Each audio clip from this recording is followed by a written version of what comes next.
I wrote a letter to God for 2025, and almost every single thing that I prayed for is happening right now or in the works of happening. I'm going to tell you how I structured the letter and how I prayed to be in alignment with God's will for my life and not just my own will. If you want even more of a breakdown, I have the template and the podcast linked in my bio. What I did before I even started this letter was I prayed that the Lord was going to open my eyes up to the opportunities that He had for me. So why this is different between like manifestation is you are praying to be in alignment with God's will for your life, not just your own will for your life. I would start in January, and I broke this down into like finances, relationships, career opportunities. I would start in January and I would say like, okay, we're in January. Like, what do you have for me in January? What opportunities do you have for me? What things am I working on? What is my life looking like in January?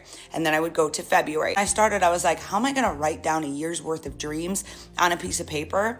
And when I tell you that pen was flying, God could do more than we could ever ask, think, or imagine. So when you are inviting Him into like writing your dream life, He is going to give you dreams and desires. Or trusting Him, the Lord is your shepherd, asking you shall receive. So when He is putting a desire in your heart, He's going to walk alongside with you to make that dream happen. I knew even if it wasn't going to happen next year, He was almost like showing me what my life was going to be like if I continued to follow Him and if I continued to walk with Him and if I continued to let Him shepherd my life and not just my own life. So again, the key thing here and the difference between this and like a manifestation is you are opening your eyes up to what the Lord has for you and you are praying beforehand. Ask the Lord, show me what you have for me this next year in 2026 and write it all down, because when I tell you, when I looked back on that piece of paper, I was astonished by what the Lord did. And one thing about the Lord, He will always come through.